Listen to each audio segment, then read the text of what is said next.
Hello dear viewers, you are watching an exclusive episode of US Week in Review. This is Hamster NBC, and for about 10-15 minutes, we will explore three main topics that have signaled change and anxiety in the United States over the past few hours and throughout the week.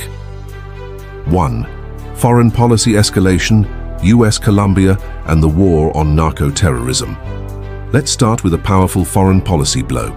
Donald Trump has accused Colombian President Gustavo Petro of playing a leading role in drug trafficking and is threatening to impose tariffs on Colombian exports and cut off aid.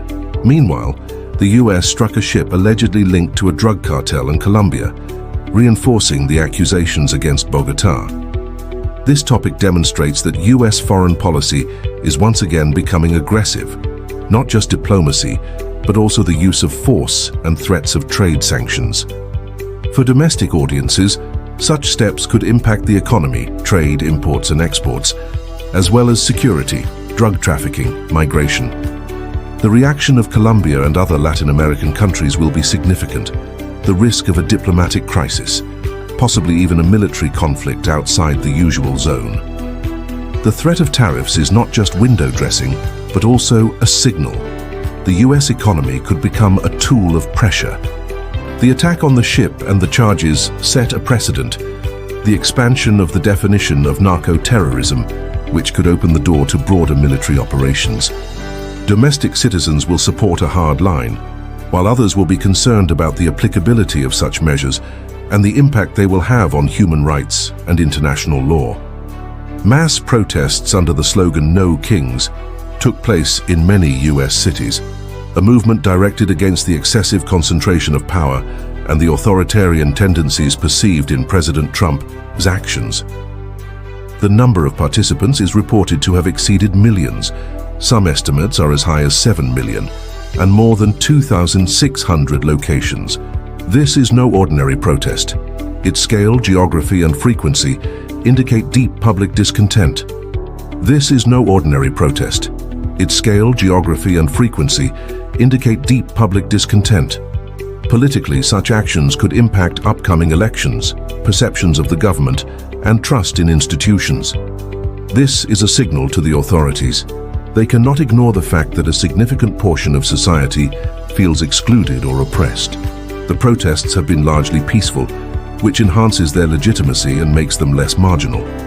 The authorities are attempting to stigmatize the movement as extremism, but the scale suggests otherwise. The topics being discussed include civil rights, elite influence, and economic and social justice.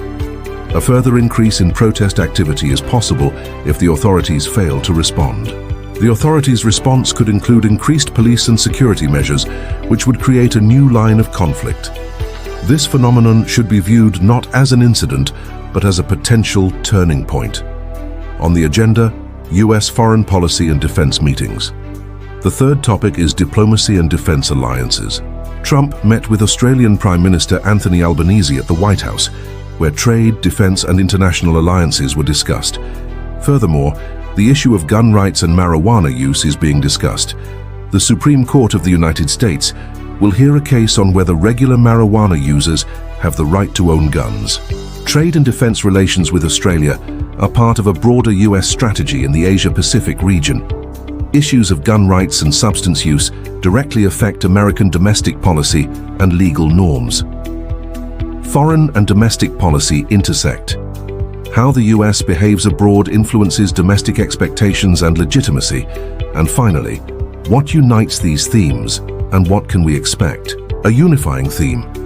The United States is going through a phase of external aggrandizement and internal tension this week.